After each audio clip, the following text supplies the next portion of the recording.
Hello, everyone, and welcome to episode 530 of the MTGGoldfish podcast. I'm Seth, probably better known as Saffron Olive, and we have a special cast this week. So, both Richard and Crim happen to be traveling this week, so we have a very special guest joining us in CGB. Covert Go Blue, how's it going today? Hello, what's up, everybody? It's me, it's CGB, and I'm excited to be here. Long-time fan of the podcast. I got to do one before with you and Crim, I believe, and now I get to be Crim.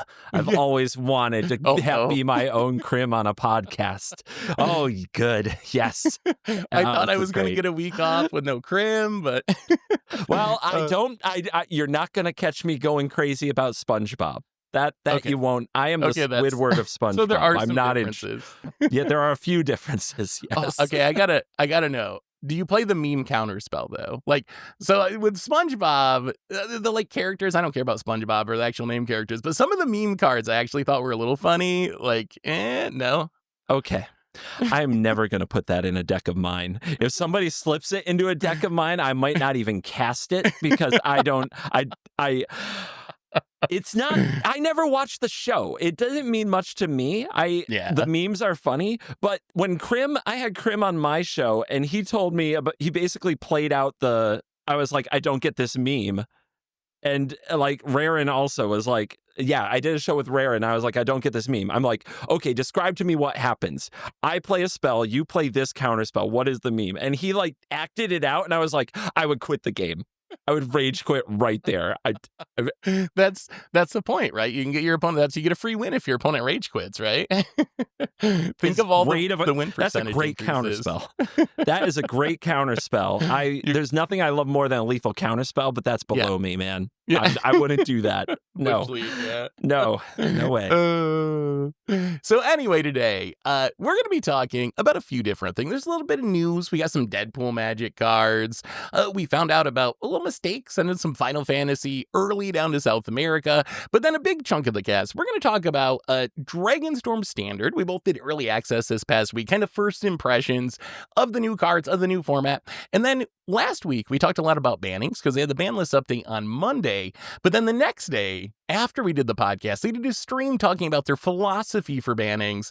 And there's some really interesting stuff in there. So we're going to get into that too, kind of Wizards ban philosophy on the back of the no changes ban list last week. But before we get into all that, a reminder that today's show is brought to you by Card Conduit. And Card Conduit's the easiest way to sell your Magic cards. If you ever get tired of the hassles of buy listing, you can skip them with Card Conduit. You can use their curated service where you send in as many cards as you want with a buy list value of $1 or more and pay just a 5% service fee. And if you want to do a bit of work, you can use the sorted service where you list and sort your cards in advance and pay just a 2% fee. And either way, you're going to get a detailed report with the results in a fast payment once your order is processed. And you can even get another 10% off by heading over to cardconduit.com/MTGGoldfish. Card Conduit, it's the easiest way to sell your Magic cards. So thank you to Card Conduit for supporting the show.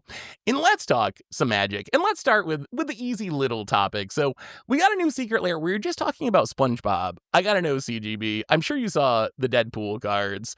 Where does Deadpool rank in the universes beyond hierarchy? Would you ever put a Deadpool card in one of your decks? I would play a Deadpool deck. It would be like a special occasion. I don't think I'd own a Deadpool deck, but I'd play a Deadpool deck. I'm sure I'll do one for a Commander show at some point. I think Deadpool is pretty funny, and I thought the card was pretty interesting. It's a very bizarre card, and it is definitely a weird kind of it's not even really political. It's political in a way, but it's more chaos than political. Does that make sense? It's the card a game changer.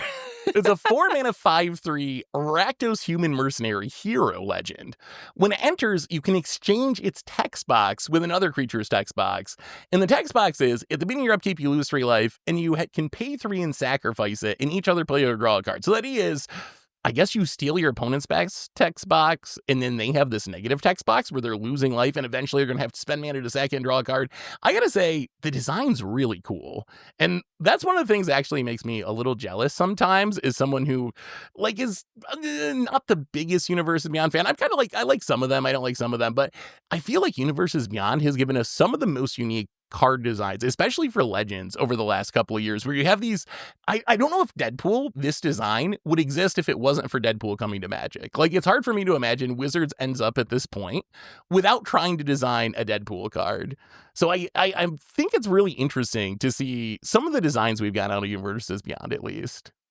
Yeah, if you're looking at top-down design inspired by things from outside the game, this almost has to drive creativity, in the design itself, which, I think that is a positive.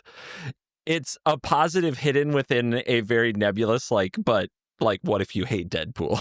Right, and let's be honest, a lot of people listening to this love Deadpool. I will tell you, there are people out there that do not like Deadpool. It's a very polarizing character in the MCU. More fans than not, but there are people who just don't like it. It's very foul-mouthed and mature and very sarcastic. It's almost like Ryan Reynolds himself. Perfect casting, by the way, in the MCU. But it's polarizing. Like, some people find that very funny and some people hate it. And now this very unique card lives in a very polarizing space. I think this is going to be another huge seller. I think it's going to be loved dearly by many people. But would this have happened if it were just, the next Legend in the next set? You'd like to think so, but I doubt it, to be honest. Like, why would they try to make a card like this? It seems like a Hearthstone card.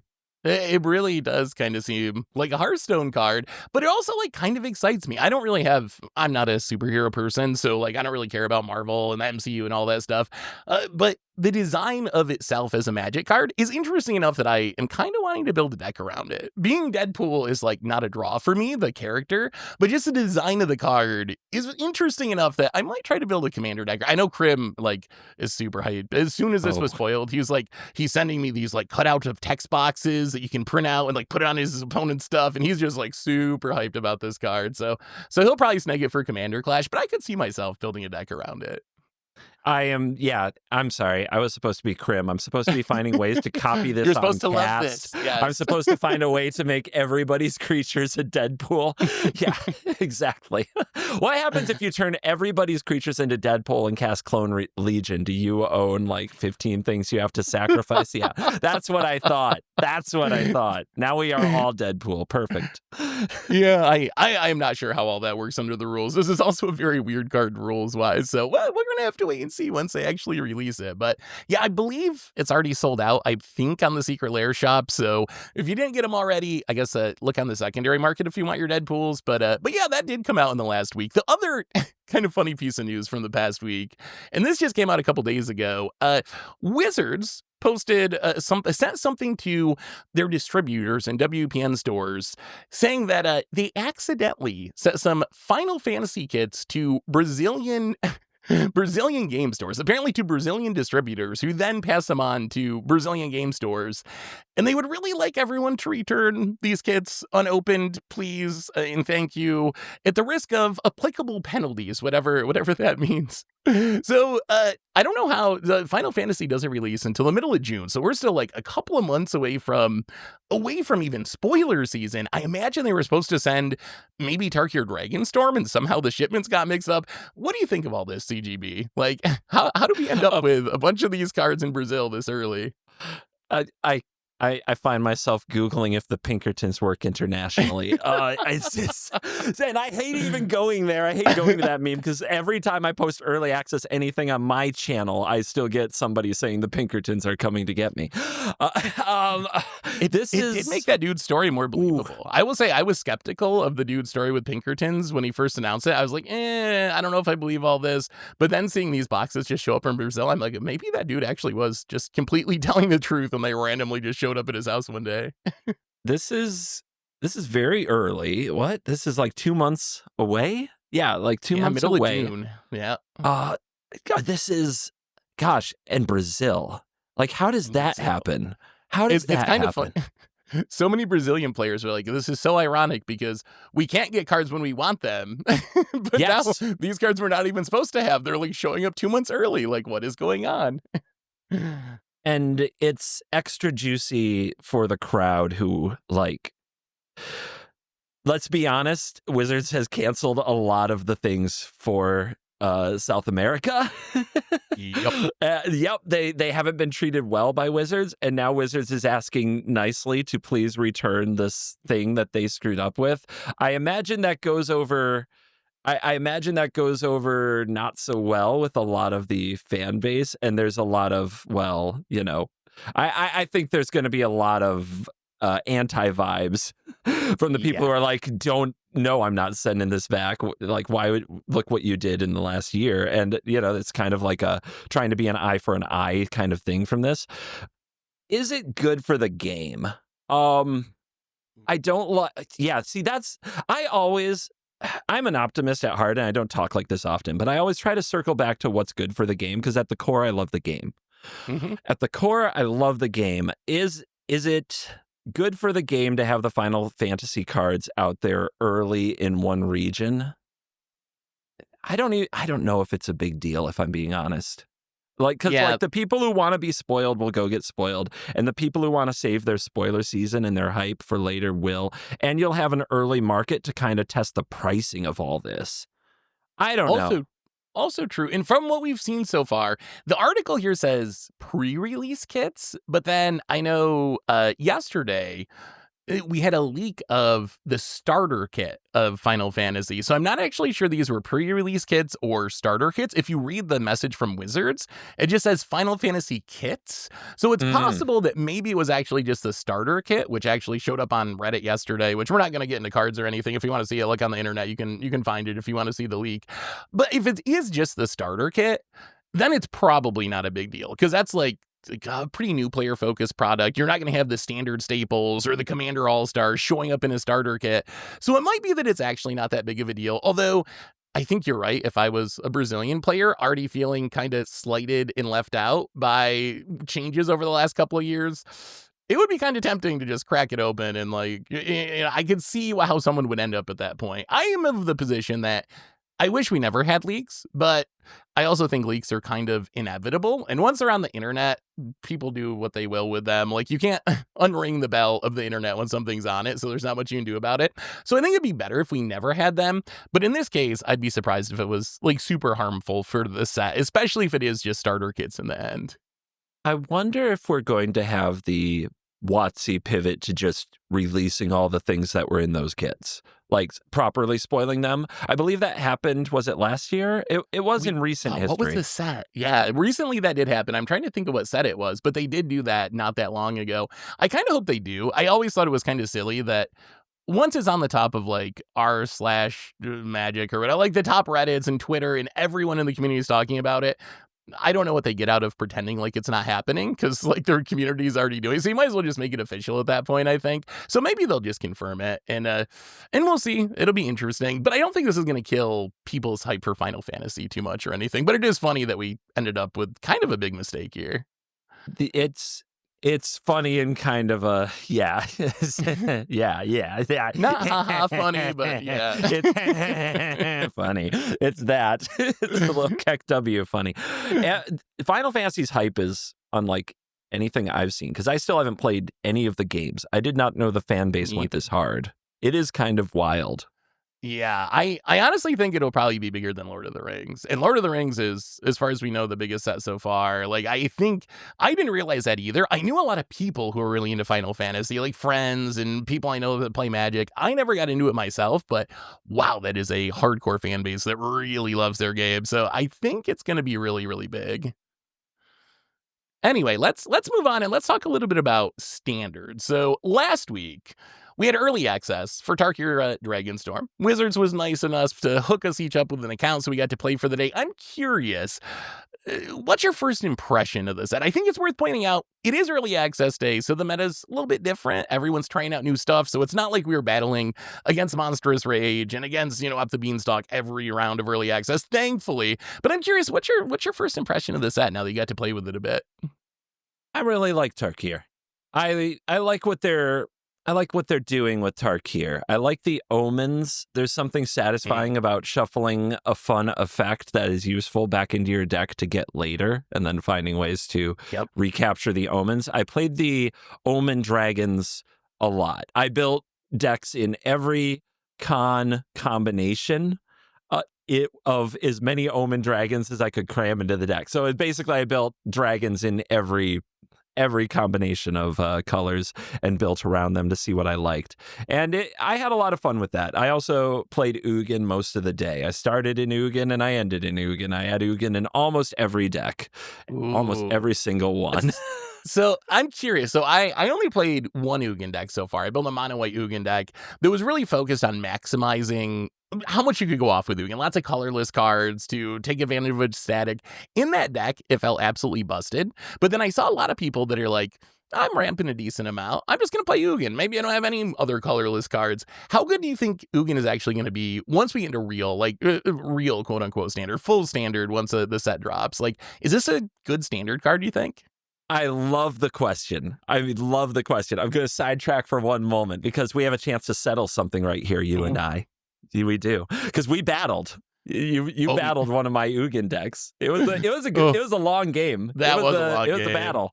It was a battle. So my chat was making fun of me the whole time because I was always holding back like one Sire of 7 Deaths for the board wipe, and they're like, Seth doesn't play board wipes, and I'm like.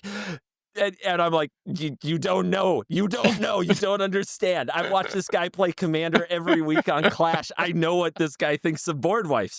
And they're just like, and at some point we'd been through more than half our deck. And I'm like looking through your graveyard and they're like, there's no board wipes in there. He doesn't play board wipes. I'm like, that's the point. He runs one. He probably has just one. And they were making fun of me this whole time for playing around it. Did you have one board wipe in that Just Guy Caretaker's Talent deck? Just one? Tell me you had one Sunfall, Seth, please. I think it was two.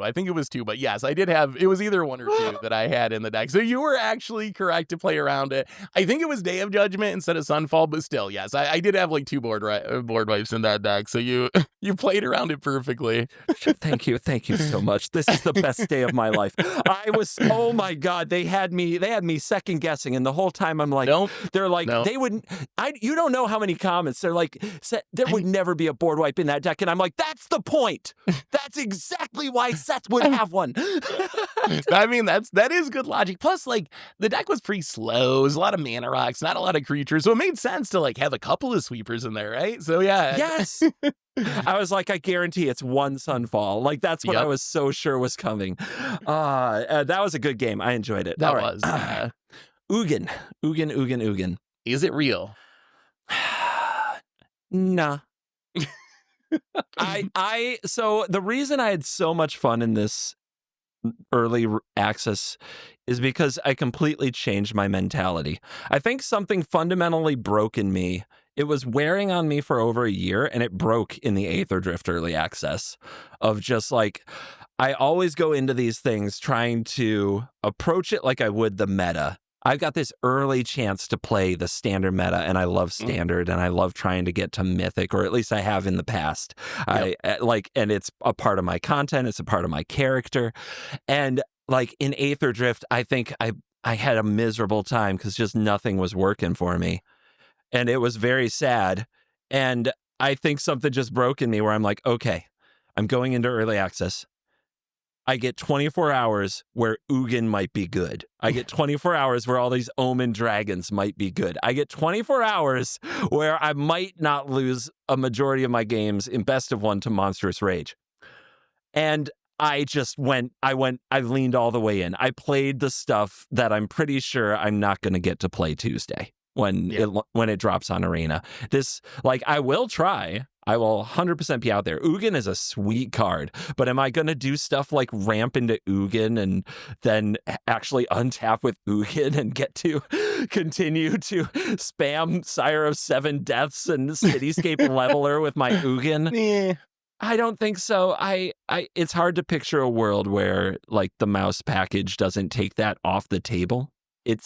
I don't know how that works. And then assuming that you're in a different matchup, is it just about who drew up the beanstalk? Because Ugin comes down and can remove something and get you a card. It's an expensive 2-for-1, and then the opponent spends a card to remove it. And it's like maybe a 3-for-1. Beans is like a 7-for-1 in these long games, or worse. I think you're describing my concern about the set as a whole, really. I think Ugin is exemplifying that. I worry that being this 3-color wedge set, and we've talked about this before, but I really fear that your 3-color mana base is going to make you not competitive against mice. And then once you're like a mid-range deck, you're going to be like bad up the beanstalk or bad domain overlords or whatever. So it's really hard for me to see exactly. My biggest fear is, because I love this set. Like for me, Tarkir is one of my favorite, most nostalgic planes. Is when I first really started making content. So many of the like most classic decks that I have on the internet, like 34 Rhinos or these old school decks, like came out of Tarkir standard. So I'm so hyped for this set. But I do have a big fear that a lot of the cool cards from this set that are the 3-color mythics, the Ugins, are going to end up falling in that place where it's like they're not fast enough to compete with mice, and then they're kind of bad versions of Up the Beanstalk, or you're like playing a suboptimal, not as good as their Overlord's version of an Up the Beanstalk deck. What do you think about this set as a whole? Like, am I being too pessimistic? Because I would love to see this set come in and just like shake up the format. We got a new meta. Am I being too pessimistic, you think, to worry that it might not have that big of an impact? I've done a lot of looking back at cons because I also loved cons. Everybody, I think, in hindsight, kind of loved cons, right? It's aged well, yeah. Yeah, I even made a video just about why cons worked. And cons, some of the things we might forget. We were going from one of the stalest standards in mono black versus mono blue devotion into a 3-color world, which felt like an absolute level up in so many ways of options. And it was on a rotation. It was the fall set of a rotation. So it was like the format got smaller. And this is something we just don't do anymore. The format got much smaller. So it was actually the cards in the new set were able to rise to be the best thing you could be doing, which doesn't seem realistic very often unless the cards are insanely power crept to work together, like the mouse package, for example. Or like, I mean, Overlord plus Beans was, they were a year apart, but it was on the nose. Like it didn't take... You're just like, oh, well, they built another card. We were already finding ways to cheat with Beans in Standard. It was already banned in Modern. And then like, oh, they printed another card we can cast for cheaper than we're supposed to. Oh, I guess that goes together. Yeah, it was even worse in some ways because like, here's all the best cards from the set. And they just happen to work with Up the Beanstalk. Like the Overlords are probably some of the strongest cards from Duskmourn. So yeah, they really did do that. Yeah. And then when you look at it, like, so I built a bunch of decks in green with 3-color decks in green, every combination that I could. And it was almost impossible not to put the Overlords in or not the Overlords. Well, actually, that's true, the Overlords. So what almost always happened is I added Beans because I'm playing Dragon Omens. So when I cast my dragon, later I want to draw a card. I cast the Omen early. Yeah, why not have a free card? And then it's like, well, wait, hold on. I'm playing like a sorcery speed removal spell, or I'm playing a Lay of the Land that can be a dragon later to draw a card.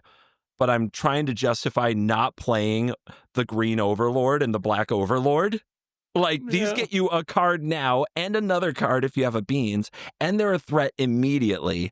It doesn't make sense. It's not a justifiable thing. And there are payoffs for having dragons. I was running Invasion of Tarkir in as many of these decks as possible. The number of times I played Invasion of Tarkir and domed the opponent for 7 was very satisfying. Like, because these were like almost all dragon decks. So that's like as close to a payoff of just having that number of dragons. But like, that doesn't compare to Beans. Like and it doesn't compare to the Overlord's Beans. So for slower decks, I don't know how you get past it. For faster decks, there's a few standouts.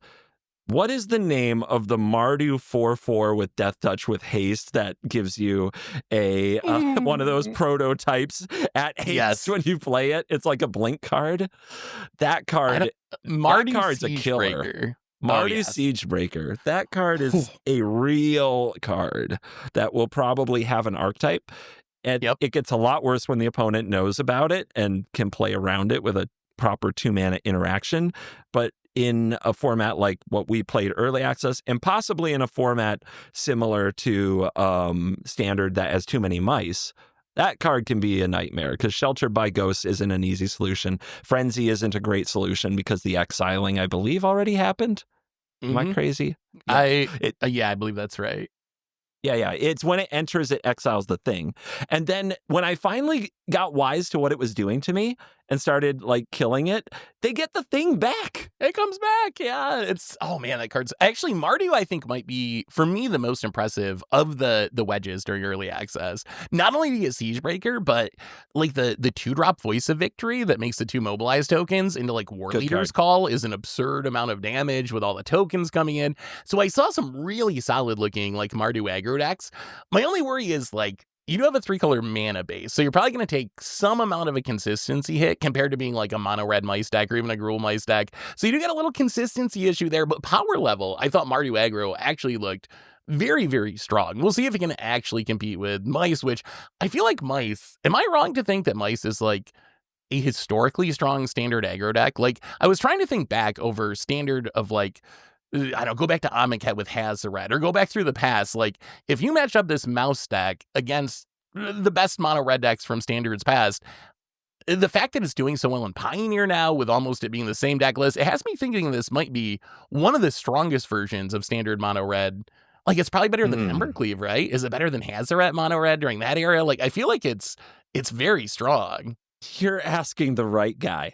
I've probably been killed by mono red more than almost anybody on Earth. Anyone in existence, yes. It's quite possibly true. I probably played more best of 1 games against mono red aggro decks from Amonkhet on than any other human. I'll put myself up against anyone out there. Is this historically strong? I think the synergy of the mice is unique.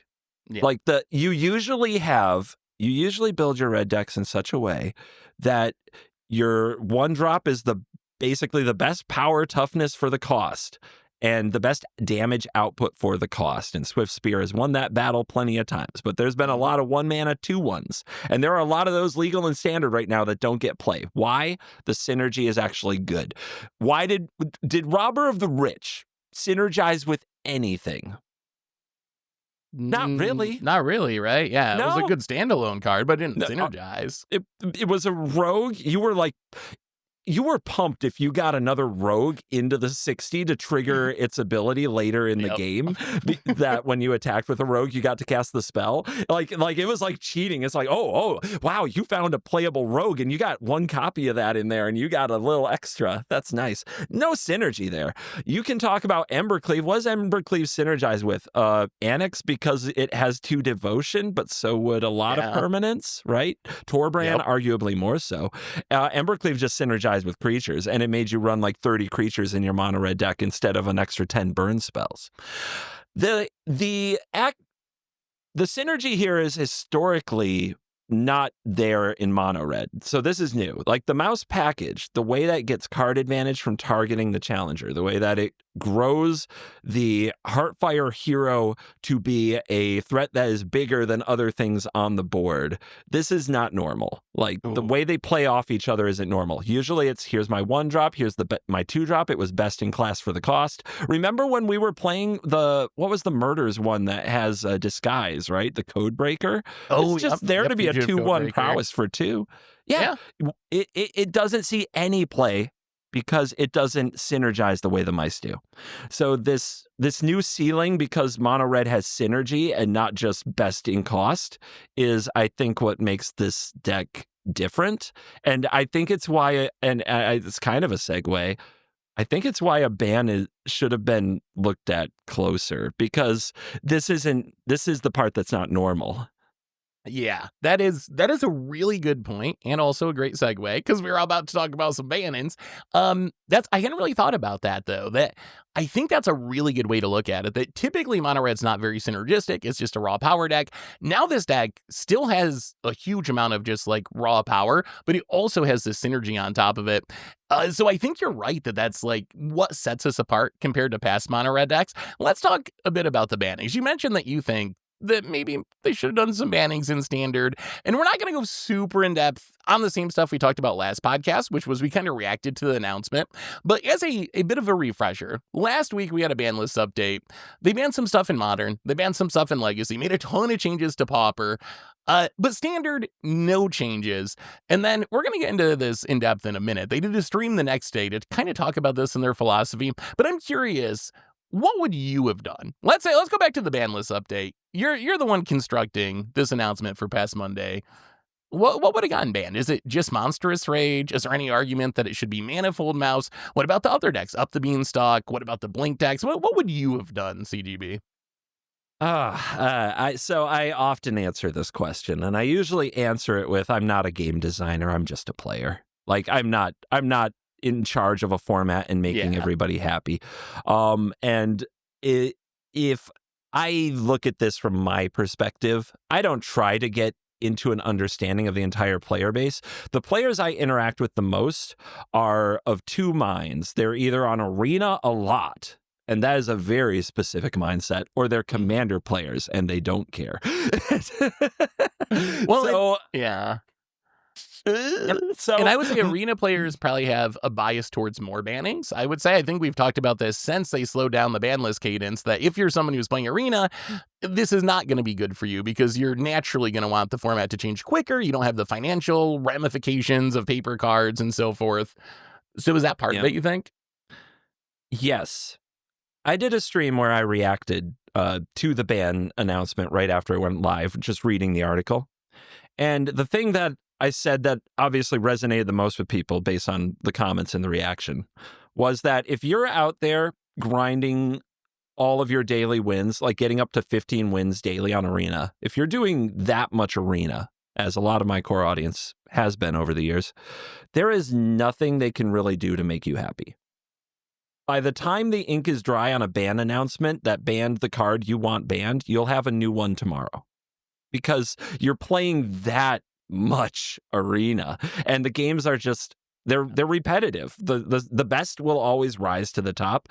A very diversified format that inspires you by all the crazy things you see is going to be a rarity. It's going to be fleeting. It's only going to last for a very brief window of time, and it's like I just don't think that they can make that audience always happy. They can make it briefly happy, fleeting moments of, quote, happiness, right? But here's the thing, that group still plays the game. Like, we're upset and complaining, and we keep playing, and I am one of them. I do not argue that fact. Me too, probably. Yeah. So, so if they can't make that group happy, who can they make happy? And I think that and I've been kind of dancing around this because I don't know how big the different groups of players are, but the stream got into this. I want to answer your question really quick, and then we can get into the stream because I think that goes where this is leading. Yep. What would I have done? I would, in a snap, I'd bring back the rotation. I still think that's the problem. I don't think you're going to. I think that the pressure on a set like Aether Drift or Tarkir or Final Fantasy to change the format in such a large format that isn't receiving regular ban attention and is trying to receive a stable cadence, I just don't think that this card pool is too big. Not only did they make it a longer legality, but they cram more sets into standard than they did before. Before. There's more sets all the time. Every year is more sets. And now Universes Beyond is going in. And it's matching there are 3 Universes Beyond going in. There are 3 other sets from this year, new to standard, that are, quote, magic sets that are going in. There's all of last year and the year before. There's foundations for potentially 5 years. Like, the card pool is just ballooning out of control.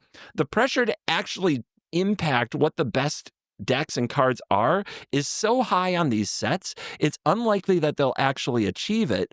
And I miss being hyped about new sets in a way that they'd change the format.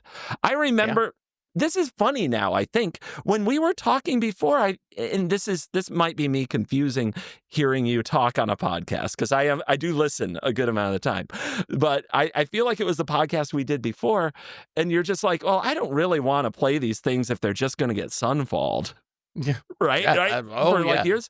Sunfall's a tiny bit of the problem now. There's stuff more oppressive than that. There are tougher constraints on this format than Sunfall now. Yeah, I think you're very right that when it comes down to it, a lot of this is the changes to rotation, is more sets being added to the format. I don't know. Some people are probably going to hear this and be like, oh, you're just boomers. You just want it to be how it was 10 years ago. You're pining for the past, which there's probably some amount of truth in that. But I also think when they first announced the rotation changes, my biggest fear is basically what we're seeing happening now. And I've been trying to kind of give Wizards a lot of grace on this because I know that they didn't design the first sets for 3 years standard, and it's not really too fair to judge them on synergies that were never intended to be together. Like, you can judge them based on maybe you shouldn't have changed course so quickly and implemented this new system in a way that would have avoided some of those things. But I've been trying to be patient with it. But my big fear was, if you look at big card pools, which we're getting in standard, what happens a lot of times is the best cards just rise to the top and stay at the top. And that's what we're seeing in standard. That's what you've seen in Pioneer in the past, where Rakdos is just always at the best. And it doesn't matter what new cards come in. It's always at the top for like 3 years now. And I'm really afraid of what the future holds because I don't see how we get rid of the mouse problem. Like, mice don't rotate until January 2027. We're talking almost 2 years in the future now. What do you do about that? Either you have to ban something out of the mice deck. I don't see how you power creep it. I can't. My brain does not want to imagine a better mono red deck entering from Final Fantasy or Spider-Man. What do you just top mice with Spider-Man somehow and make a deck that kills on turn 2 consistently instead of turn 3? Like, how do you get out of that problem? I think the answer would have been the normal, faster rotation changes. But when I see that date of like January 2027, I'm like, boy, how do we do this for like 2 more years if nothing changes? So that's my big fear. Cons. So again, I've looked at that con set because everybody loved it. I've spent a good amount of time looking at it recently. It had broken stuff in it, and it's hard to remember all the things people suggested banning back then. But there was a list. Oh, there was definitely a list. People always want something banned. I was showing it to my friend Simo, who plays Yu-Gi-Oh!, who, isn't familiar with these formats. And he was like, there's no way that Dig Through Time and Treasure Cruise made it through standard without a ban. And I'm like, actually? And with fetch lands. And I'm like, actually? Yeah, because it was 2 years. Like, I think that there was a philosophy back there that you can wait. And for better or worse, some people hated it. I probably, in the moment, would have feelings about that. I don't blame anybody for having complaints because that, at this point, is normal. But, like, now the philosophy that you can wait feels extra bad to those of us who aren't used to waiting over 3 years. Like, that is like, well, wait a minute. I've been playing Magic for a long time. How many more years do I have left? You're telling me I'm going to spend 3 more of those dealing with this specific thing in standard that seems better than all the other things? That's a tough value proposition to somebody who could, there's a lot of games, man. There's a lot of games and there's a lot of ways to spend your time. There's a million unique ways to spend your time these days. I don't know. And I think we see that with the price thing too. We're getting a little off topic here, but mentioning other ways to spend your time. When you add in like 6 sets in standard, the Universes Beyond sets going up in price. I was having a conversation with someone this week about how Magic kind of struggles with young players to some extent compared to other games. And I think like the price of it is a big reason why, where if you're choosing between like what game I'm going to get into and you're 15 years old, is it better to buy a single collector box of Final Fantasy or like a PS5 with some games or something? Like it's just such a big ask. So it's unsurprising that we're seeing people struggle with that aspect of things as well. And then at the same time, the old timers like me and you, I guess, are kind of struggling with the fact that standard's not changing. Because if we go back to that stream, that I would encourage everyone to watch this stream, actually, if you want to. If you want to get the source material, I'll link it in the podcast if you want to watch this straight from Wizard's mouth. But one of the main things that Wizards talked about in the stream, I think my biggest first impression was basically we're not balancing these formats for you, person who's playing 15 games of Arena a day, or even playing like they mentioned the person that's writing down deck lists in their notebook and just thinking about Magic all the time. I think they pretty explicitly said we need to be concerned for the person that's showing up to their LGS every couple of weeks and they don't want to have to check and see if anything changed, is something illegal in their deck. So it seems like that's what I took away from one of the big things I took away from the stream is just like we're not the primary audience maybe for competitive formats, which seems weird to me because I would assume with competitive 60 card formats that are relatively inaccessible and hard to pick up and also not the intro format anymore, because that's Commander. If someone's starting Magic, they're probably picking up a Commander precon. It's weird to me that we would balance competitive Standard or Modern or Pioneer around the infrequent player who doesn't really want to keep up on the game. What did you think about that, CGB? Because that really caught me like off guard, I guess, in that stream. I think I've more come around to that over time. I think that I always do try to like figure out what they're doing and why and who it's for. And talking about like, yeah, I would have changed the rotation, but I've also spent a lot of time asking, well, who is this rotation for? And it's, like I said, I spend all my time talking to arena players who play a ton. So I have a bit of an echo chamber in that regard. So yeah, the logic led me to believe it is for players who engage with Magic in a much more casual way, but still play 1v1 formats. And I don't know the size of that audience. Like, I literally, like, when I found out how many people play Commander and that, like, some of those, like, weird numbers that came out of, like, they never go to a game store, they don't know what a Planeswalker is, they just play cards on the kitchen table. Like, everybody remembers that who's entrenched because it sounded like they were talking about species from another planet, because we really don't know anything about them. Yeah. So yeah, the Standard player who shows up at the store, who isn't highly engaged, who invested in a deck, who wants to play it for a few years, is not a player I know. So getting in their mind is a bit of a challenge. But they believe in that player. It might be much larger than we think it is. And it's interesting that in a time where Wizards is raising the prices on things, and prices in general, you might say, are going up, and you can come up with, is this licensing? Is this something else? But like, price of Magic is going up considerably. I don't think that there's no argument there. But it does feel, and maybe this is how they want to feel. It's corporate, you know, you have to do corporate stuff, but it feels like the play design team with these rotations and these things that honestly I complain about because it's not what I'm used to.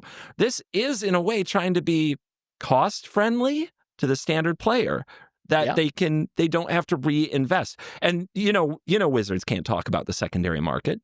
But it feels almost like watching that. Just watching that, I felt like it was a nod to that without a nod to that, of like, we know that when we ban stuff, it costs you a lot of money, and we know these cards are expensive, and we're trying to do something about that. And that's interesting because it feels very different from the other side, where we just see prices going up and Commander decks getting more expensive. And we're like, what is going on? And then on this side, they're like, but we want you, once you get your cards and discover how much you like your cards and have the deck you want to master, we want you to get to use it for a long time. I mean, that's something. Do you think those two things go together? Like, now hearing you describe it that way, and I think Wizards, has been as upfront as they can be that that's a big part of the reason for the change. Going back to when they first announced changing rotation to having 3 years of stats, the big issue was we want people to be able to play their cards for longer. We have heard from players that, so they aren't going to specifically say financial numbers, but we have heard from players that we want to play the cards for longer. Do you think Wizards knew that we're going to increase the prices on some products and people are going to be unhappy about this? So to try to counteract that to some extent, we'll also make those cards stay legal. So the idea will be essentially, you're going to have to invest more up front, but don't worry about it too much because you're going to be able to play with this deck for like a full year. We're only going to ban in Standard once a year. So, if you buy a deck at rotation, maybe you got to pay a little bit more, but you're going to get a year's worth of use out of it. So you can justify that expenditure a little bit in your head by like, well, okay, maybe it's not that bad if I got to spend $400 on a Standard deck, but at least I'm going to be able to use it for the next 52 weeks at a minimum. So maybe it's an intentional business plan. Like, we know we got to raise prices, so we'll also do this to try to counteract it a little bit. Okay. I think the odds of the people in charge of managing the pricing, the profit forecasts, and figuring out how much they can get for a product, I imagine there are so many layers between them and the people designing and managing the Standard format and the competitive formats. I can't actually imagine a full collab that makes that happen. That is very fair, yeah. Here's what I can imagine. I don't know much about the people designing the cost structure and how to create proper profit forecasts and how much to charge for these decks. I don't know much about how much those people love Magic. I do know that there are people in the play design team that love the game. Oh, yeah. and that they do want the game to succeed. You could convince me that this is, in a way, something that they felt they could do for the players. They probably have no control over the price going up. Yeah. But they were like, we can control how long they can play the cards. And, I think it opens the door to a way of engaging with Magic that I will never do. I'm a content creator and I'm going to be there for all of it. But there's definitely now a way to engage with Magic that I just don't feel like it might have always existed, but it seems so much more appealing now, which is a new set comes out. You can watch your content creators play some decks for a few weeks. You can see what the early results are on MTGO, and you can say, yeah, nothing beats my red deck, so I might draft it. I might get a few packs and join a draft. I might pick up a few singles and go play Commander, but I don't need to touch my standard deck.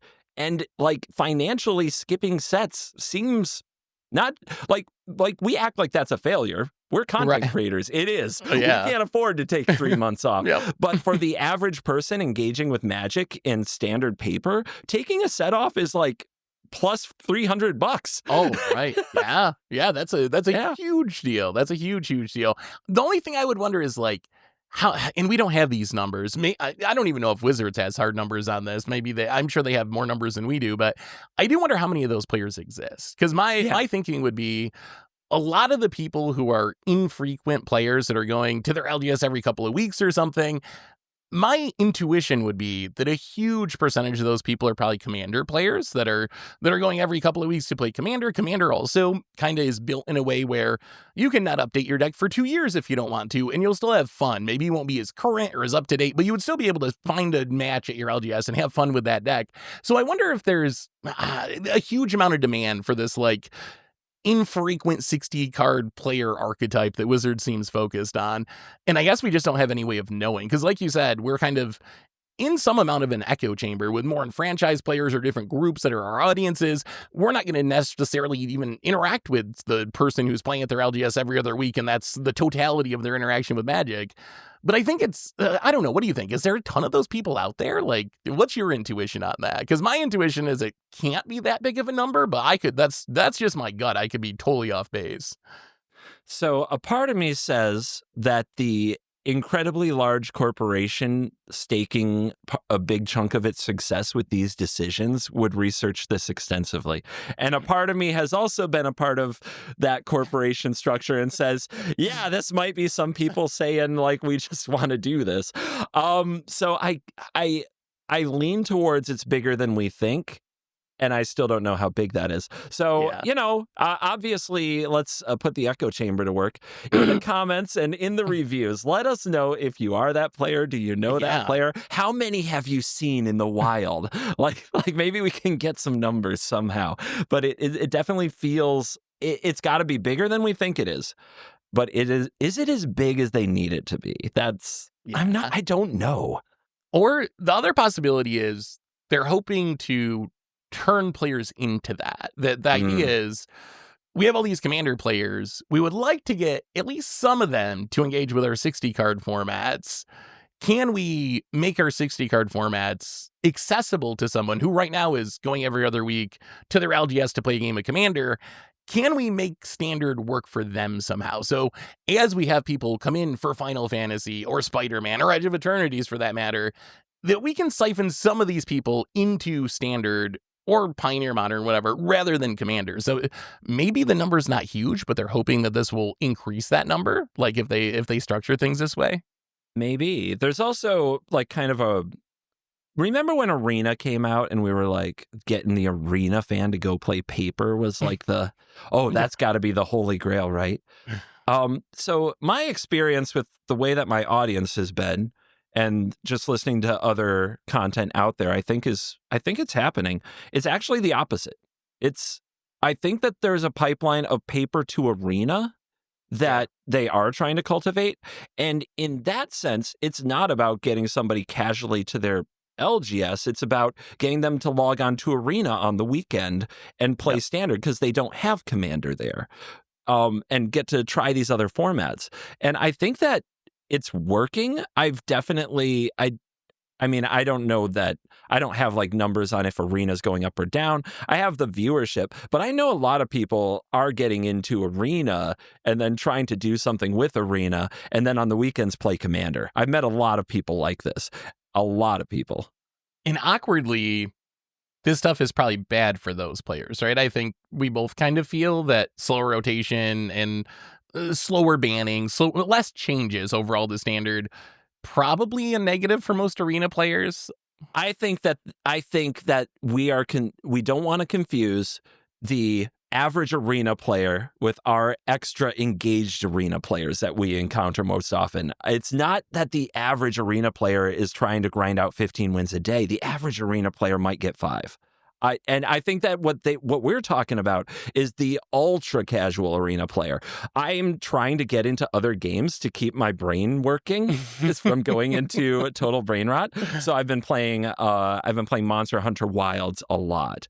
But when I say a lot, that's a lot for me, somebody who never plays other games. And by a lot, what I mean is 2 to 3 hours on Saturdays.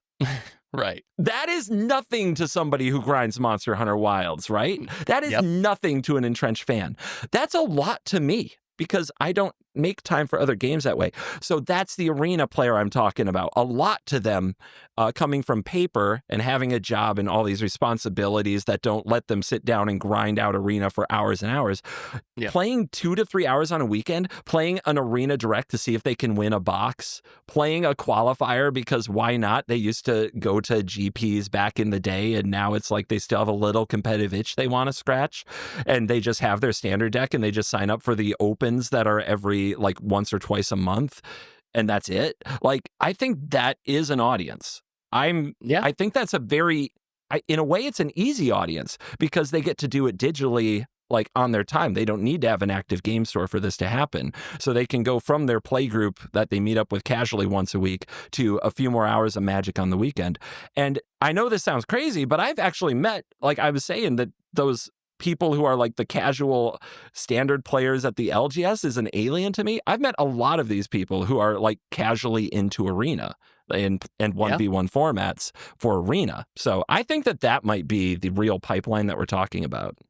You might be right. I think there is a big group of those people. I do wonder, like, do you think that group is anti-Monstrous Rage being banned? Like, do you think having a card like that banned, does that hurt them? Like, so it's theoretically Mono Red's a good intro deck, right? It's relatively cheap in wild cards, relatively easy to play if you're not as complicated as Esper Pixie or something, if you're trying to pick up the game.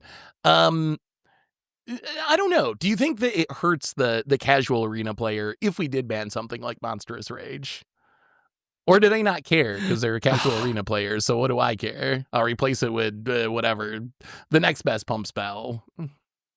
I hate you for asking me this question. I do. I know you can. There's no way to actually answer that. But like, I don't want to give you. I don't want to talk about my honest answer because I hate Monstrous Rage and would love for it to be banned. I think the answer is yes. I think it hurts them. I think that there is a very low barrier between somebody and what they're going to do this weekend in their casual game and when they're going to do something else. And I honestly, I'm trying to imagine that person. I know a few of them, so I'm picturing them. I'm picturing how like they engage with the game and how we talk. I'm picturing them getting their 3 to 4 hours to themselves away from the kids and without any chores and responsibilities. And they fire up Arena and they're going to play their game and they love their deck. And, you know, the first thing they see is Monstrous Rage, a card that they've been casting and actually seeing success with is banned. And the low barrier between the decision fatigue of, okay, do I go find a replacement? Do I Google what other people are playing? And, you know what? I'm going to play a different game. It's so low. It's so easy to look at that and be like, oh, those assholes. You know? Yeah, no, that is you're gone. And you're gone. Just like that. And probably not coming back. Yeah. And then you're gone forever. But then you do have the trade-off. But maybe, man, it's so hard without having any data on this. Because the trade-off is, it makes the game less enjoyable for the person playing 15 games a day or whatever it is, because they get tired of seeing the same cards over and over and over again. And now those same decks last at the top of the meta even longer because they're slower rotation. So it's not just going to salve itself with rotation in a few months. But I guess Wizards' bet, and this is probably a good bet, is we're all going to keep playing anyway. Like, I mean, we complain a lot, and they'll deal with the complaining, but we're still going to keep giving them our money. We're still going to keep playing the game. So maybe that's essentially the bet that they're making, is we're not actually going to leave, even though we're going to whine. And that's going to help that casual player that plays 3 hours a week. Yeah, I think you're right. If I am trying to understand, I think you're right. So going back to the stream, they mentioned, I want to know about this specific number, because one of the things they asked was, what metric do you look for a deck being bannable in Standard? And the number that they came up with was, we think a deck should be 50% or more the meta for it to really be bannable. And there was some slight backtracking, like later, where it was like, well, it doesn't have to be exactly 50%. And there are other considerations, but that was the first number they put out there, is 50% of the meta is the baseline. My impression was, that's a really high number. Like, if that's your bar, you really are talking like Oko level. Like, it has to be a really, really broken era. I can count the number of times one deck's been 50% or more of the meta probably on one hand since I've been making content, and I think all those decks ended up getting banned eventually. What do you think of that number? Like, is that a realistic baseline for bannings?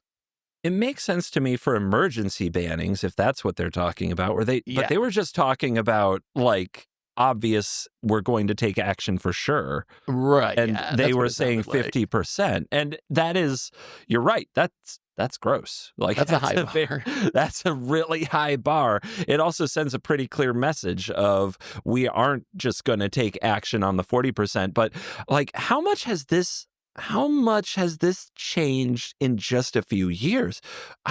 Was Fable 50%? I don't think Fable of the Mirror Breaker was 50%. And I'm sure that Invoke Despair wasn't. Like, I'm positive that wasn't the case. Meat Hook Massacre? No way. And it's kind of funny, because if you do go by 50%, Sheoldred was actually legitimately like 60+% of decks for an extended period of time. It's not anymore, and Sheoldred, maybe Wizards actually was right in this case, where Sheoldred ended up being not problematic eventually, but there was like 6 or 9 months where that was riding at like 60+% of the meta, and it didn't get emergency banned. So I really don't know what to make of that statement, because most decks and cards will never hit that threshold, and then we have a few examples of cards that have hit that, and they still didn't actually take action on them. Yeah, it's kind of wild to me that, like, you can go through the historical numbers if you want to, like, pick apart arguments. It's clear that ban philosophy has changed so much from different regimes.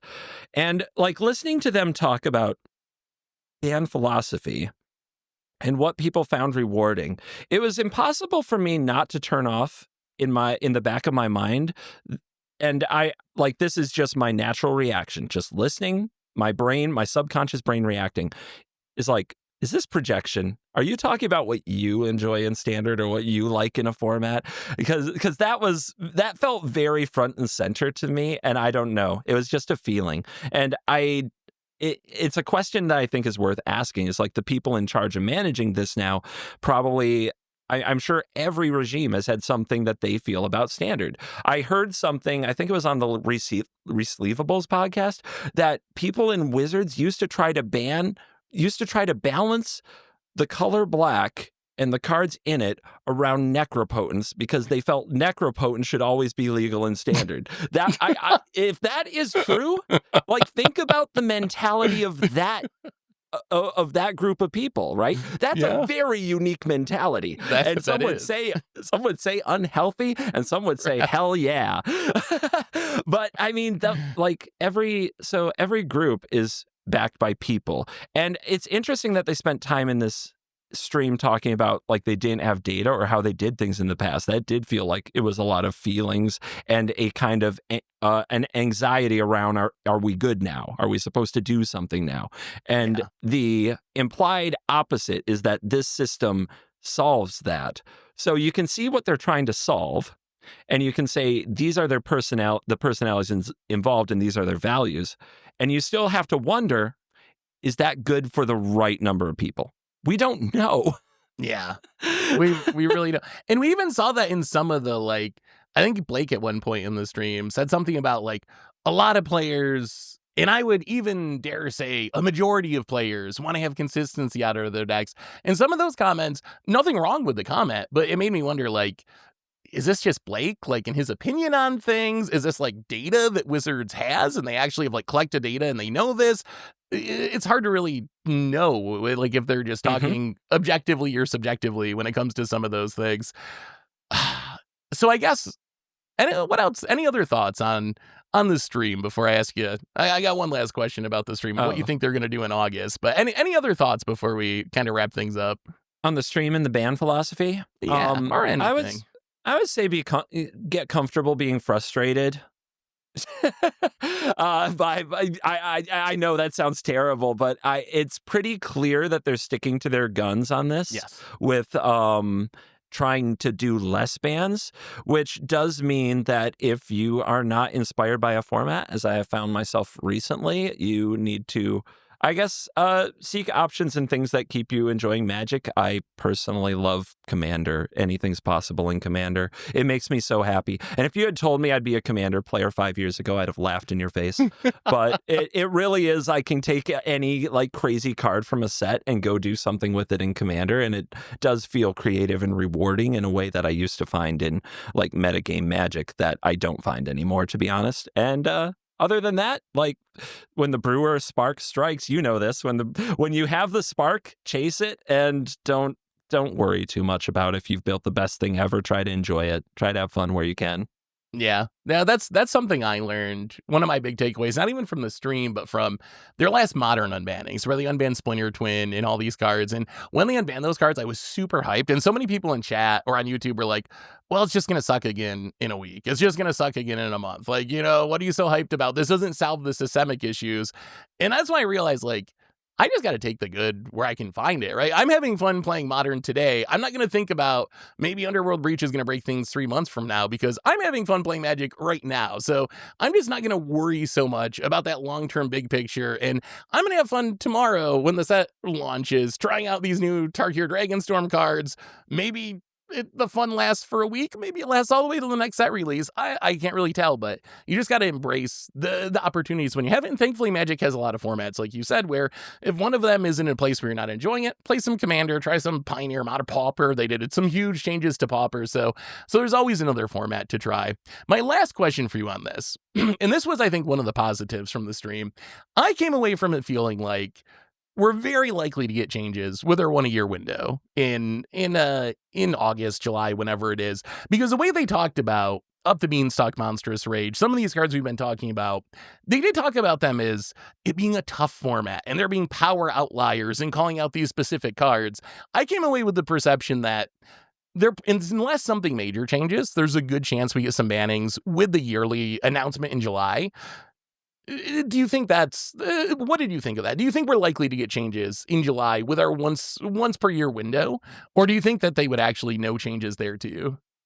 You ever had to tell somebody, they're like asking you, like, can you do this thing? And you know very well you're not going to do that thing. But man, you're like, man, busy right now. Definitely can't do that thing. You're asking, they're just asking way too much of what your time allows.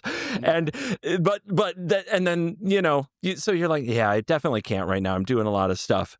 And then there's this awkward just moment where you feel like you want to be nice and you don't want them to feel bad. So you're like, maybe, in like July, maybe in August, in a couple of months, maybe in a couple of months, I think there's a good chance they know that they don't plan to do it then either.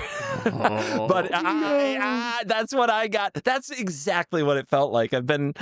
That's exactly what it felt like to me. The I don't want to tell you it's over. I just want to tell you no and leave you with that little grain of hope and then never return your messages.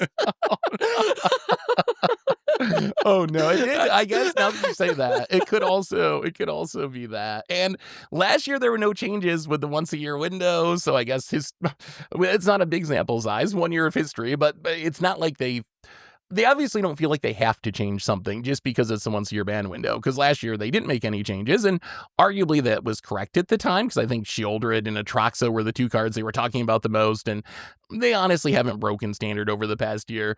But yeah, it's going to be interesting to see. I'm still holding out hope. I mean, I'm still holding out hope that a new set shakes things up. It's hard for me to see how that realistically happens against like Mono Red and against Up the Beanstalk, but I'm holding out hope that I will be wrong and that will change. But I'm also holding out hope that they at least get like Monstrous Rage and Up the Beanstalk in the summer window. Like, if we can't do it now.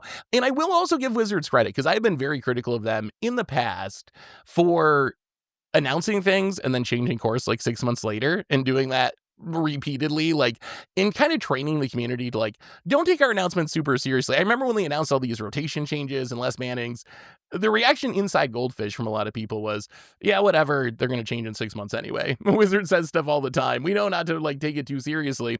So I do give them credit for sticking to their guns. It's unfortunate that they're sticking to their guns in a context that I don't really enjoy, and I wish they would do the opposite personally for me. But yeah. I do give them some points for actually staying the course and not just switching, even if I don't like the direction necessarily we're going personally.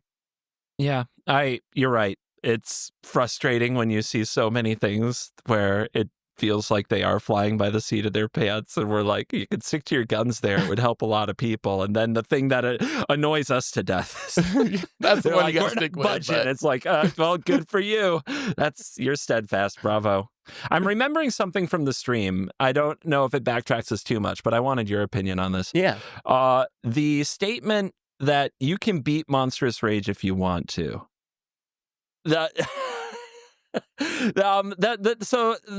One of the top comment that comes up, I don't know if it's same for everybody's algorithm, but the top comment that comes up for me is that that's a dangerous precedent to set for a card, because there's a lot of things that you can beat if you want to. As a human who's woken up every day thinking of, does this beat Mono Red for like so many years in a row? I'm aware that you can beat it if you want to, but does it make your deck good? What do you think of the precedent of, we're not going to ban it because you can beat it if you want to?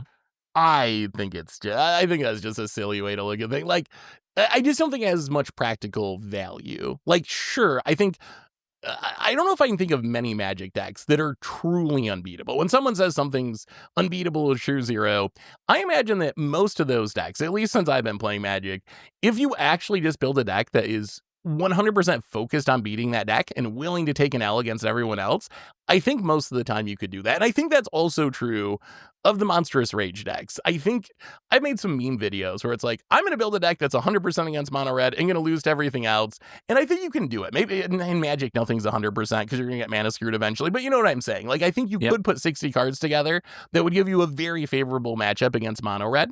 I don't think you'd beat anyone else. And that's why I don't think it really matters in the grand scheme of things, because Monstrous Rage is what, 25% of the meta, something like that, like give or take 20%, whatever number you want to go with, it doesn't really matter. But regardless, most of the time you're not going to be playing against Monstrous Rage, even if it's the most popular deck in the format. So being able to be 100% against a deck that's 20, 25, whatever percent of the meta, and then be 0% against everyone else, like, yes, that is a thing that exists, but I just don't see the value in it. Like, is there any value in it? What did you think of that statement? Like, is there any meaning there?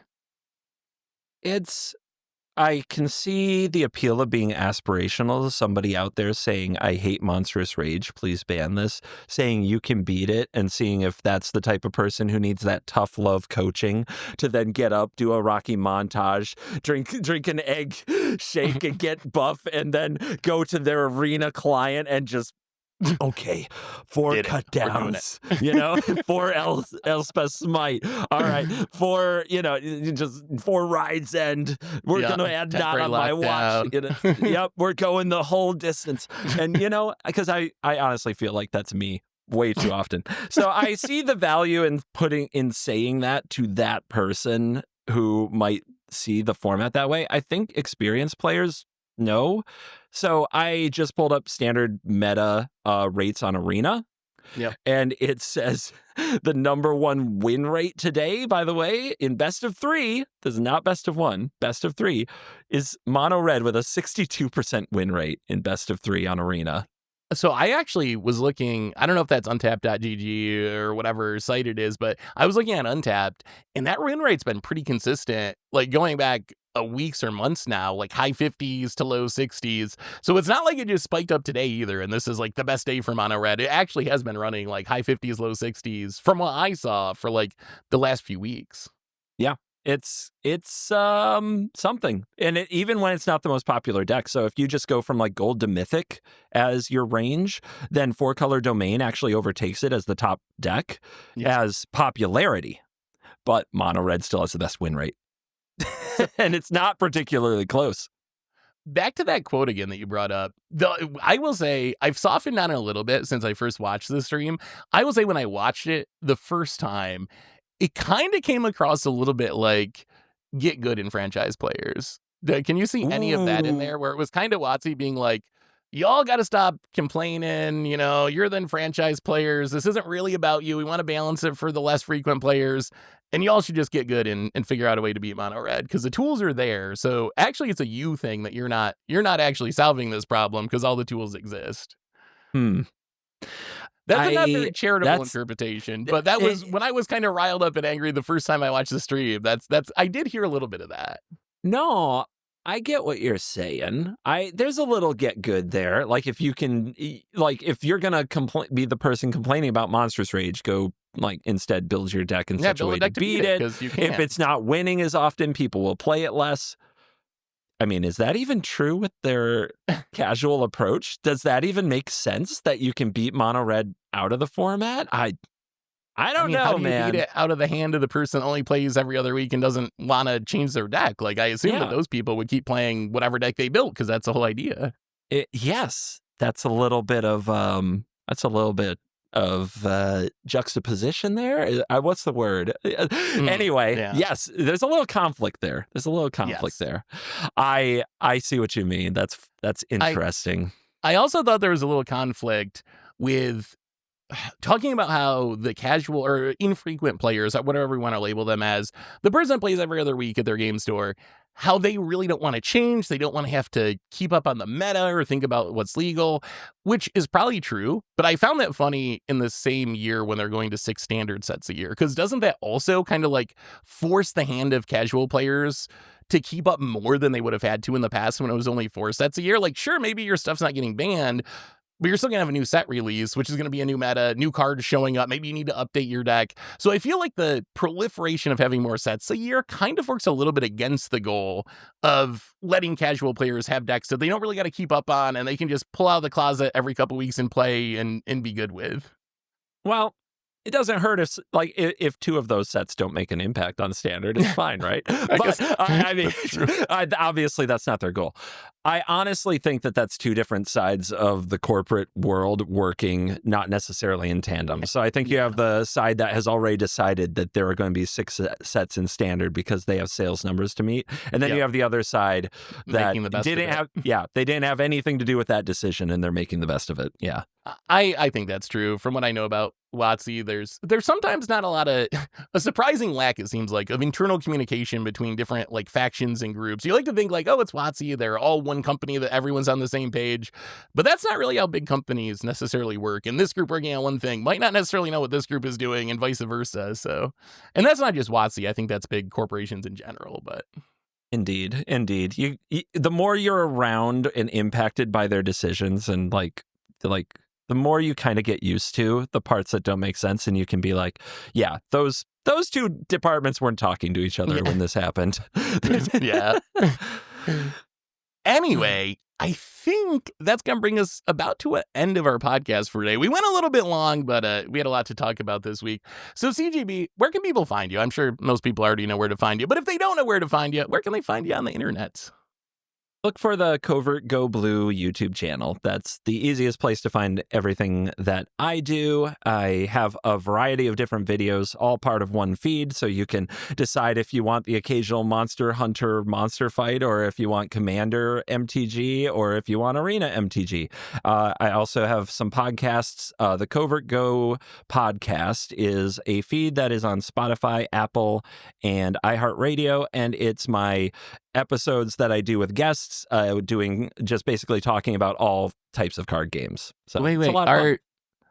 Are the like card review, like you do the videos with like Rarin where you talk about like Hearthstone cards? Are those in podcast form now? Can I listen to those on like Spotify? Oh, I didn't realize that. I've been loving those videos. Those videos are so much fun. They're like some of my favorite videos to put on if I'm like editing or doing something. I'll have that going on my second monitor, listen to y'all talk about some Hearthstone cards or Magic cards. So I didn't know it was in podcast form though. I'm gonna have to add that to my podcast feed. That is awesome. And I will also link your stuff in the description. So if you want to check out CGB's YouTube, make sure to check out the link. There's some really cool stuff on there. Thanks so much for doing the podcast. It definitely was awesome to have you on. Yeah, so anytime. I love it.